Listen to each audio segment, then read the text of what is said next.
Tudo bom? Como é que Boa tá? noite. Boa noite ou bom dia, André? Bom dia, aqui são 8h30 da manhã, já tô com meu cafezinho aqui, tudo certo. Eu acho, olha, já até avisando, eu acho que vai ter um pouco de barulho porque esse aqui foi o único lugar que eu consegui pra gente gravar esse horário, mas eu tô num café aqui, então talvez se tiver um pouco de barulho no meu microfone, já peço perdão aí de antemão. Tranquilo. Hoje a nossa live é justamente para falar sobre o seu livro, né? Eu fiz aqui um breve preâmbulo. Depois da nossa live, eu também convido os nossos seguidores para estarem online, que o Mises Brasil já já vai entrar online também às 9 da noite com o Alexandre Ostrobiec, fundador do Ranking dos Políticos, para falar sobre o corporativismo. Então, fazer um breve preâmbulo, né? Pegando uma frase da Revolta de Atlas, o único poder que qualquer governo tem é o de reprimir os criminosos. Se não temos criminosos o bastante, o jeito é criá-los. E fazer leis que proíbem tantas coisas que se tornam impossível viver sem violar alguma. A frase acima, como eu disse, da Revolta de Atlas, e exemplifica bem o Brasil atual, né? Nós temos 180 mil leis no solo brasileiro, cerca de 5 milhões e 500 mil textos normativos editados desde a Constituição de 88, 769 normas por dia são criadas, né? Uh, Apenas, abre aspas, 4,13 das regras editadas não sofreram nenhuma mudança. E a prática comum são as alterações na legislação tributária, né? Foram 363 mil normas até 2016 e isso gerou, acho que acabou reverberando para a criação do livro Leis Absurdas do Brasil, 51 leis absurdas que você não conhecia, do André Costa, que a gente conversa hoje, economista lá do IBMEC, que hoje está do outro lado do mundo e cedeu seu tempo aqui gentilmente para o ranking dos políticos. André, conta um pouquinho para a gente como foi a fundação do Leis Absurdas, né? Como é que foi criado? É uma página solo? Você trabalha solo? Como é essa dinâmica do Leis Absurdas? Legal. Realmente, a página sou só eu. Tem um pouco mais de 4 anos que eu comecei a página. Na realidade, ela surgiu primeiro no Facebook, um pouco mais atrás, quase 5 anos atrás. Eu ainda morava no Brasil e foi na época do impeachment ali da Dilma. E tinha bastante discussão econômica na época. Eu lembro que a gente estava discutindo aí no Brasil sobre a obrigatoriedade das companhias aéreas de colocarem gratuitamente, né, 23 quilos de bagagem em cada passagem. Tinha essa discussão estava em alta. E eu fiz um post no Facebook explicando. Foi o primeiro post que eu fiz em relação à economia, explicando por que que era a favor da liberação de que as companhias aéreas vendessem passagens sem a bagagem incluída, porque a maioria das pessoas era contra essa medida, né? E fiz esse post e deu bastante repercussão na época, mas teve também a questão de que muitos acaba dando um pouco de problemas familiares, digamos, porque tem pessoas que têm visão completamente oposta. E eu falei o seguinte: quer saber? Eu não quero ficar postando no meu Facebook pessoal, não. Seria bom ter um local onde um pouco separado do meu perfil pessoal, onde só vai entrar ali quem realmente tiver a fim de ler sobre esse assunto. E na mesma época, eu tinha uma empresa, na verdade eu era sócio de 2 empresas no Brasil.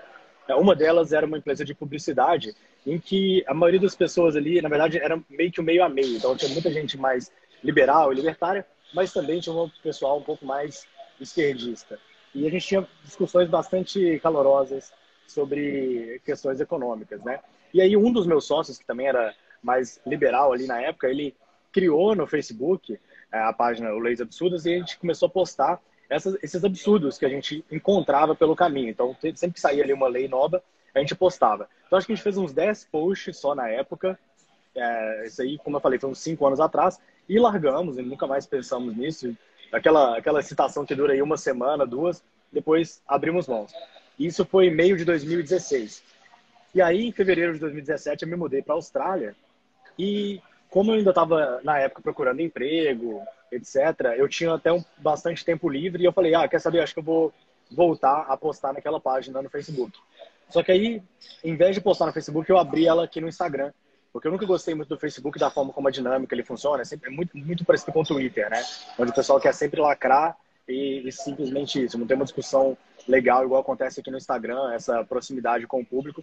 E aí eu parei de postar no Facebook e, na verdade, abri essa conta no Instagram em fevereiro ou março de 2017. Então faz pouco mais de 4 anos agora. Aí foi basicamente assim que surgiu. Começou com uma brincadeira entre amigos, que depois eu assumi assim que eu me mudei para a Austrália e comecei a focar só no Instagram. É uma brincadeira que foi crescendo, crescendo, e no final das contas diz muito sobre o Brasil atual, né? Mas, André, para você, toda lei é absurda? Na minha opinião, toda lei que é positiva é uma lei absurda. Então, toda lei que obriga uma pessoa a fazer algo, ainda que ela já quisesse fazer de alguma forma voluntariamente, mas ela se torna absurda no momento que ela cria um dever em uma pessoa que ela antes não tinha. Então, na minha opinião, eu concordo muito com o Bastiat nesse sentido, é que as leis que não são absurdas são as leis jusnaturais. Então, são as leis que defendem a sua propriedade, a sua vida, a sua liberdade, e são leis negativas. Elas dizem o que você não pode fazer. Então, ela diz o seguinte: que eu não posso atacar ou violar a sua propriedade, ou a sua vida, ou a sua liberdade. Então, se eu não fizer nada, se eu ficar aqui tranquilo tomando meu café, eu não estou quebrando nenhuma lei. Uma lei positiva é a lei que fala, olha, você não pode tomar café já adoçado, ou você não pode ter recipiente de açúcar na mesa no seu restaurante ou no seu café. Essa é uma lei positiva, né? Ela está te impedindo ativamente de fazer alguma coisa. Então, não é que se você agora ficar tranquilo, ficar quieto na sua, você está respeitando a lei. Não, você agora ativamente tem que ir ali e fazer alguma coisa. Então, por isso que é a diferença de lei positiva e lei negativa. Então, nesse caso, muitas leis que às vezes são até, digamos que, inúteis ou não trazem tanto mal assim à população, mas só pelo fato delas existirem e te obrigarem, criarem um dever que antes não existia, já, na minha opinião, se configura uma lei absurda. Não, perfeito. Legal você citar o Bastiat. A próxima, indo até pela linha do Bastiat, né, na lei, como diria o Hopper, até no livro Democracia, o Deus que Falhou, né? As leis absurdas seriam uma disfunção da democracia? Você enxerga algum método de correção sobre isso? Eu vejo que a lei, na minha visão também, a lei ela é também um reflexo, um espelho da sociedade.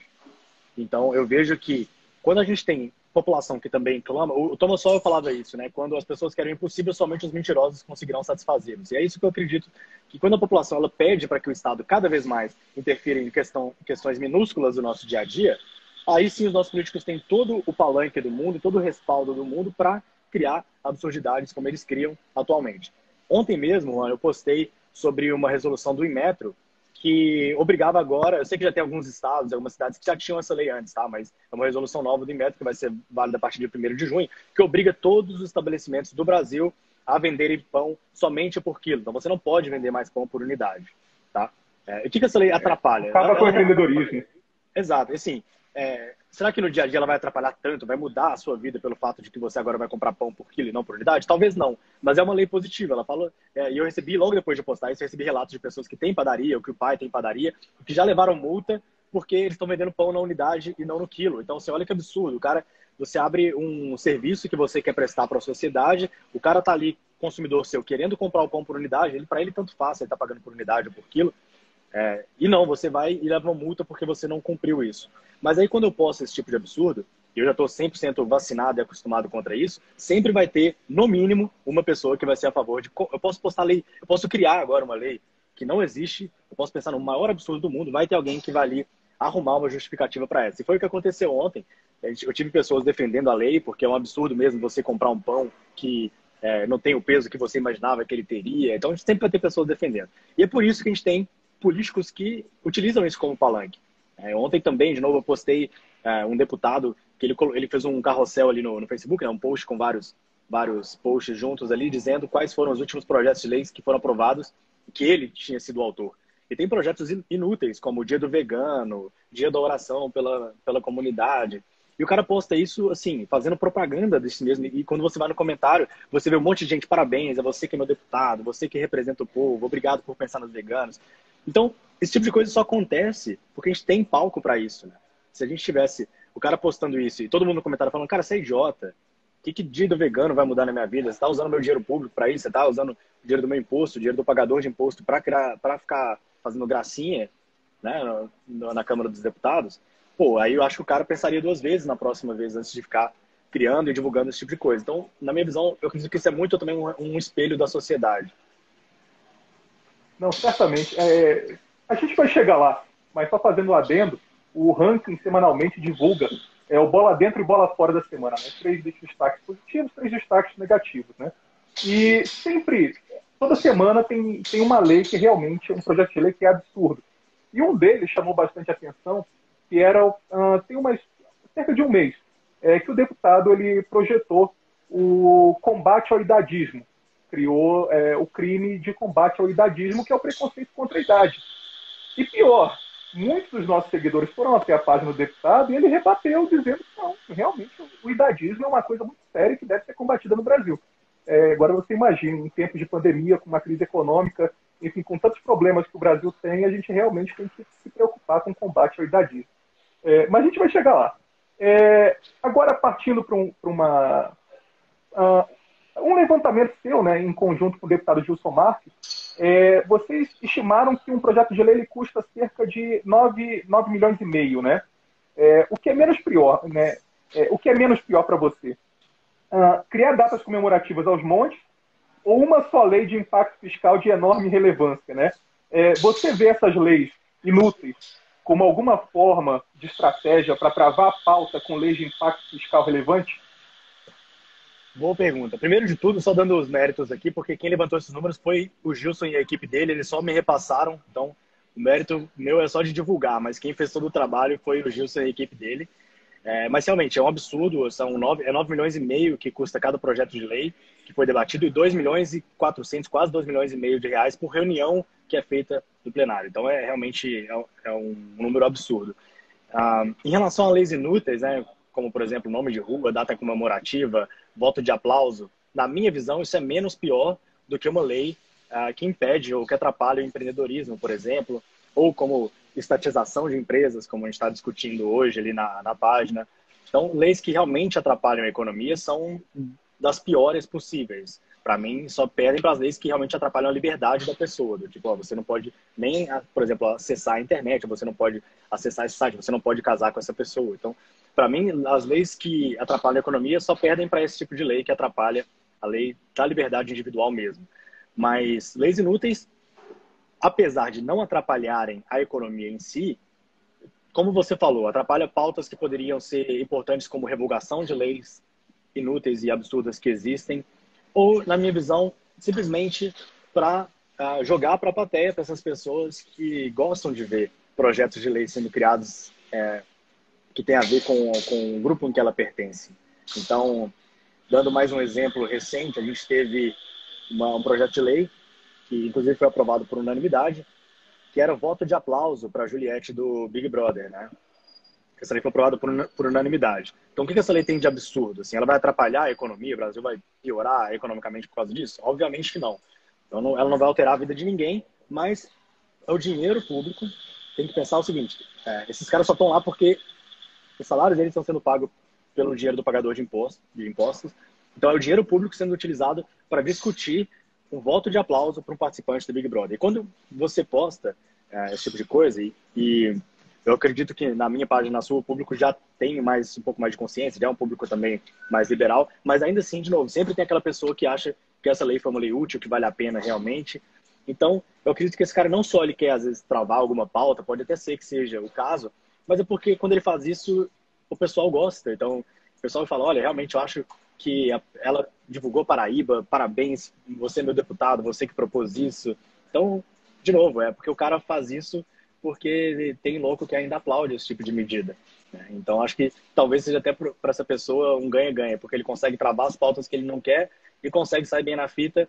Imagina, você passa 4 anos, recebe um salário que 98% dos brasileiros não recebem, ainda mais benefício, estabilidade no cargo, para ficar decidindo quem merece ou não um voto de aplauso. Então, para esse cara é muito fácil realmente ele ficar criando esse tipo de absurdo. E chegar em época de eleição, ele disse que o quantitativo de projetos dele foi altíssimo, né? Trabalhou muito, mas quando você vai olhar a proposição por proposição, realmente fica bem aquém do desejado. Como eu disse, o trabalho do ranking, em alguma parte, ele acaba sendo até análogo ao projeto, né, do Leis Absurdas. A gente acompanha sempre o tripé anticorrupção, antiprivilégios e antidesperdício, né? Observando sempre a eficiência da máquina pública. No seu caso, como você avaliaria a produtividade de um político, né? É óbvio que a gente não pode quantificar um político pela quantidade de projetos de lei que ele lança, mas como você avaliaria a produtividade de um parlamentar? Na minha visão, o cara que já não cria nenhum projeto de lei já está com certeza nos top 5% dos políticos. Só do cara não fazer nada já está ótimo. Para mim, esse já é um dos melhores. Mas é claro que também tem a questão de revogação de lei. E a revogação de lei, na realidade, ela funciona como um projeto novo de lei, porque não é simplesmente você chegar e revogar aquela lei que você acha que é absurda. Você precisa criar um projeto de lei que o conteúdo desse projeto de lei diz que a outra lei X será revogada. Então, nesse caso, não só aquele cara que não cria nenhum projeto absurdo, mas também a pessoa ou o político que cria projetos de leis com a intenção de revogar leis já existentes. Esse seria, na minha visão, né, a pessoa que é mais que está fazendo o melhor trabalho para a sociedade. O cara que só cria projetos de lei que vai desmanchar leis já existentes. Eu fiz um levantamento até para postar. Em breve vai estar no blog do Ranking, mas só no ano passado, oito deputados não apresentaram nenhum projeto.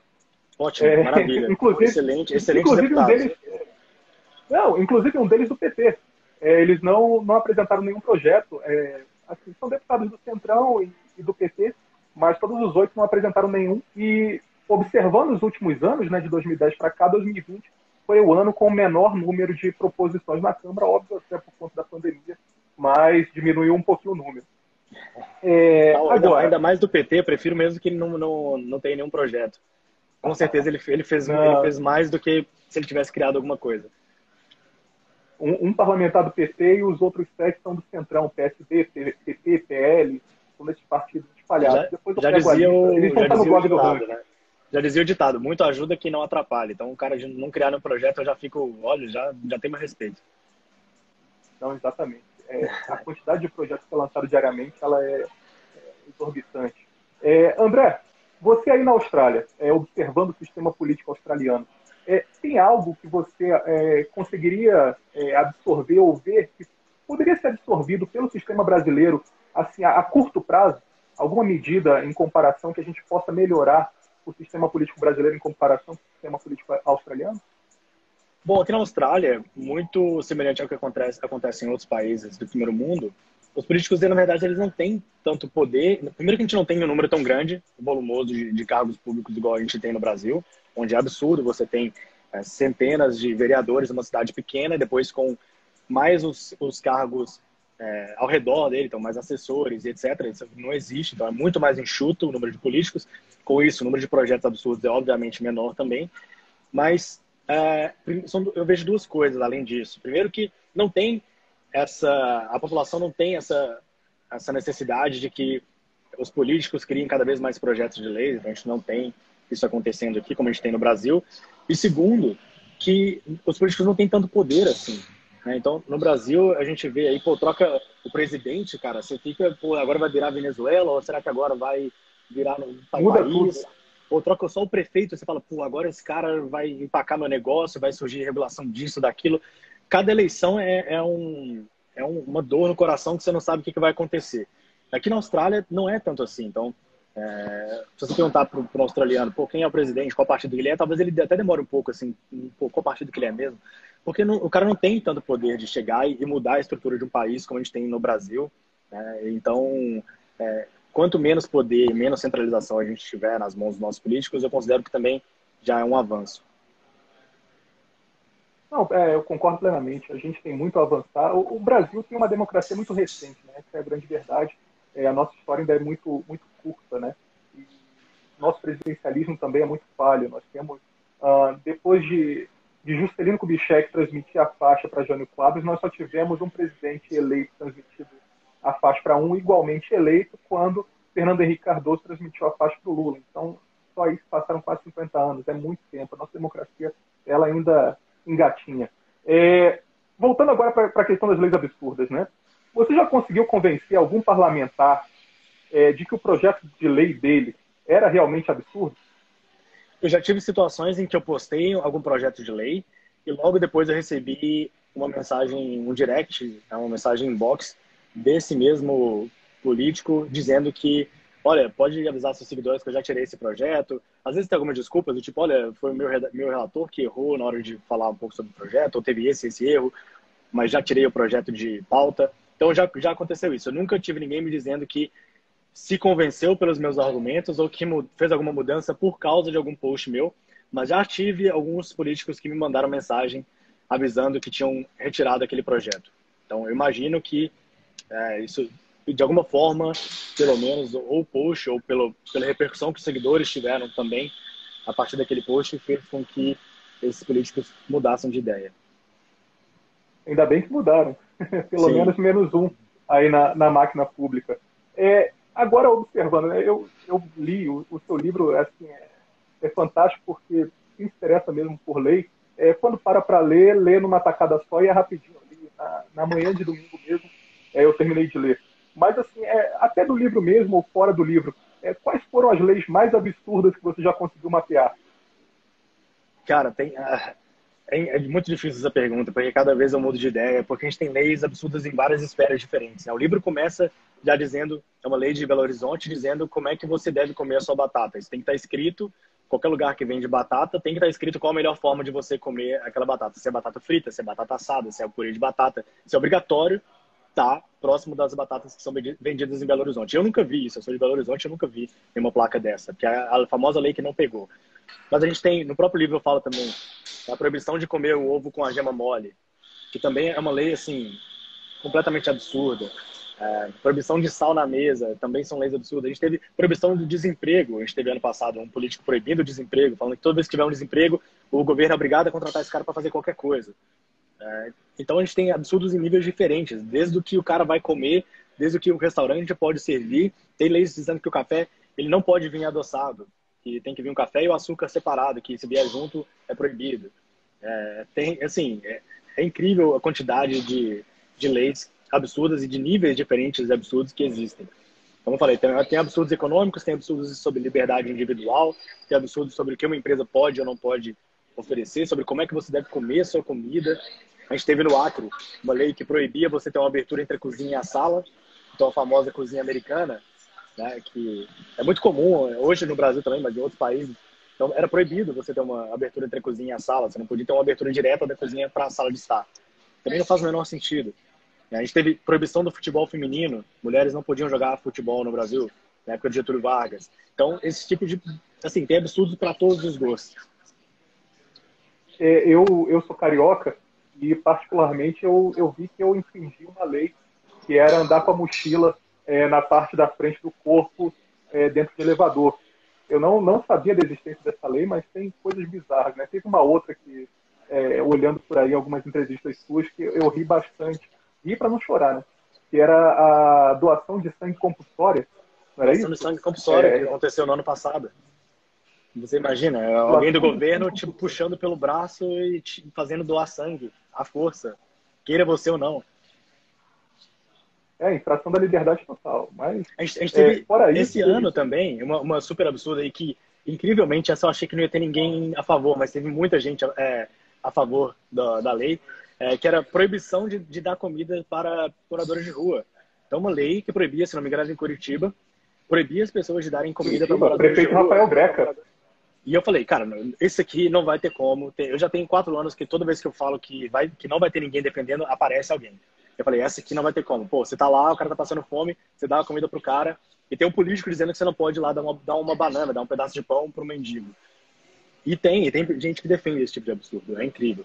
E quem tá perguntando o nome do livro aqui, 51 Leis Absurdas que Você Não Conhecia, que é o meu livro que eu lancei no mês passado. Aí, Pela valeu. editora LVM, pessoal. Exato. Aqui tá à venda. O meu chegou no domingo mesmo. Eu li rapidinho. É uma leitura assim, é uma leitura gostosa e rápida. Eu acho que você vai ter que se preparar até para fazer uma segunda edição, porque cada vez mais. Talvez. Não, só citando aqui algumas, como eu falei, o ranking semanalmente ele tem o Bola Dentro, Bola Fora, até convido os seguidores a entrarem lá em políticos.org.br, acompanharem. Semanalmente a gente bota lá quem são os destaques positivos e negativos, e sempre dentro dos destaques negativos tem alguma lei absurda, eu separei até algumas, né? Da semana passada, do Pedro Palaretti, PSD do Rio de Janeiro, fica instituído o Dia Nacional do Youtuber. Denis Bezerra quer instituir o Dia Nacional de Combate ao Idadismo, preconceito contra a idade. Esse até teve gente defendendo na nossa página. E uma lei vai mudar tudo, Alexandre né? Padilha. O cara que tem preconceito com Muda idoso, tudo na hora que agora. ele vê essa lei, ele vai falar, não, agora eu respeito todos os idosos. Não, mas não é nem com idoso, é idade mesmo. Assim, Qualquer idade. Se você, qualquer idade, deixem aberto, qualquer idade. Se você se sente prejudicado. Eu tenho preconceito com pessoas que têm 23 anos. Aí essa lei é para mim, então. Exatamente, se encaixa perfeitamente. É o combate ao idadismo. Se você se for ofendido pelo idadismo, você está lá dentro da lei. Alexandre Padilha, prefeito de São Paulo. Hoje, inclusive, teve uma audiência pública na Câmara, até de autoria dele, para instituir o Dia Nacional do Funk. Mas na semana passada foi o Dia Nacional do Break. Hugo Leal, comemorar o Dia da Lei Seca. Júlio César Ribeiro, sessão solene para homenagear o elenco da novela Gênesis. Se você gostou da novela Gênesis, da Record, eu sugiro vocês assistirem a TV Câmara e verem a homenagem que eles vão fazer ao elenco da novela Gênesis. Nivaldo Albuquerque, ele quer assistência religiosa e espiritual na Câmara dos Deputados. Ou seja, nós vamos ter que pagar por mais um auxílio que os nossos parlamentares poderão ter de assistência religiosa em tempos de pandemia para os nossos parlamentares que estão se sentindo assim, muito frágeis e precisam dessa assistência religiosa. Você sabe... Célio Studer. Você falou dessa da novela Gênesis. Você sabe que eu descobri uma lei também ano passado, que eu não sabia. Às vezes acontecem umas coisas absurdas, você vai procurar saber, porque tem alguma lei mais absurda ainda por trás. Ano passado o Brasil fez um amistoso, a seleção brasileira, se não me engano, contra o Chile, contra o Peru. E o jogo passou na TV Senado, se não me engano. Então, todo mundo assim, cara, que loucura é essa? TV Senado passando um jogo de futebol, Brasil, um amistoso, que ninguém interessa. E sabe por que isso aconteceu? Porque tem uma lei que obriga todos os jogos da seleção brasileira a serem transmitidos por pelo menos uma emissora nacional. Como nenhuma das grandes emissoras quis comprar o direito dos jogos, então a Globo, a Record, Rede TV, Bandeirantes, SBT, ninguém quis comprar o direito daquele jogo, alguma TV estatal foi obrigada a passar para conseguir cumprir essa lei que exige que pelo menos uma TV nacional transmita ao vivo o jogo de futebol da seleção brasileira. Então a gente teve esse absurdo também acontecendo no ano passado. É absurdo. E mais absurdo ainda, se a gente acompanhar a EBC, que está aí no Plano Nacional de Privatização, né? Está para ser privatizada, mas dependemos agora do parlamento se vai aceitar ou não. Ela comprou os direitos, por exemplo, da novela Os 10 Mandamentos da Record. E foi uma compra milionária.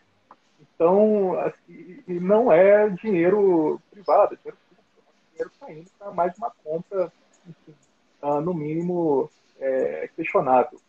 Mas, só voltando, Célio Studer, essa foi a mais curiosa lei que nós tivemos, projeto de lei esse ano, mais curioso, e por incrível que pareça, eu até observei dentro do post do Bola Dentro, Bola Fora que nós fizemos, e incluímos esse projeto de lei, e teve gente defendendo. Ele propôs a criação do Dia do Jumento. Eu gostei dessa também. Eu não sei se o deputado que propõe, ele diz até lá na justificação do projeto que o jumento é patrimônio brasileiro, deveria ser homenageado e reverenciado pelo povo brasileiro. Mas, assim, fica a pergunta, em tempos de pandemia, crise fiscal, crise econômica, o Brasil está aí completamente defasado.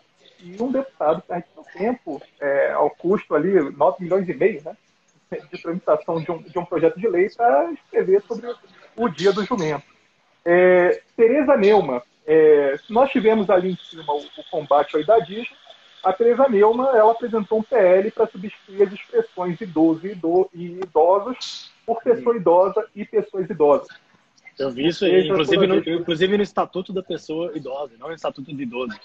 Teria que ser substituído. Exatamente. Vamos substituir tudo, a gramática brasileira vai ter que ser mudada, agora está proibido escrever idoso ou idosa.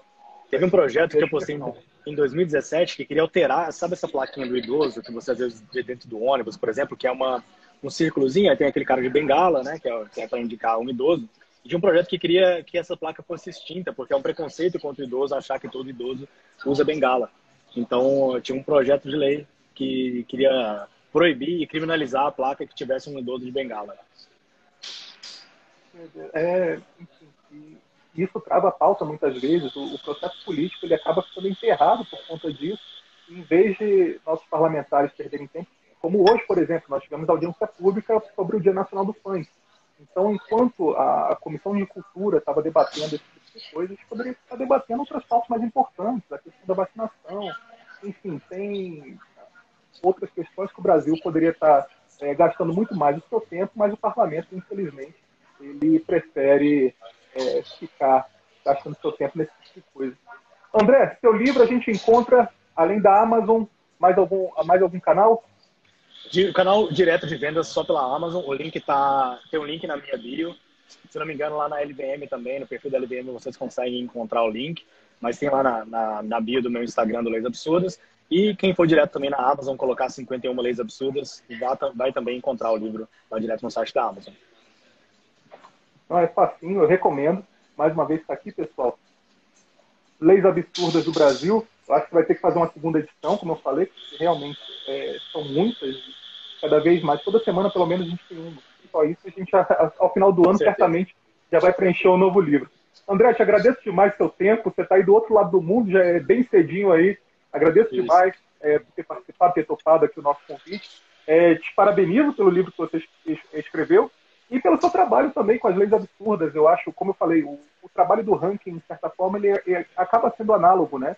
Sim. A gente está sempre fiscalizando o parlamento, está trabalhando bem a eficiência ou não.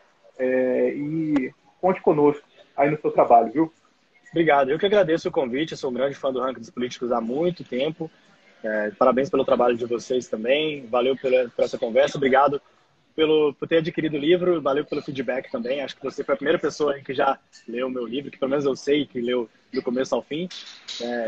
Mais uma vez, obrigado aí pelo convite, por essa conversa aqui, que foi bem legal. Eu que agradeço. Pessoal, sigam lá Leis Absurdas, @Leis Absurdas. Tem o livro agora também. E também sigam lá o Ranking dos Políticos, @Ranking dos Políticos, e também políticos.org.br. Um grande abraço para vocês e, André, muito obrigado mais uma vez. Um abraço, eu que agradeço. Falou, pessoal.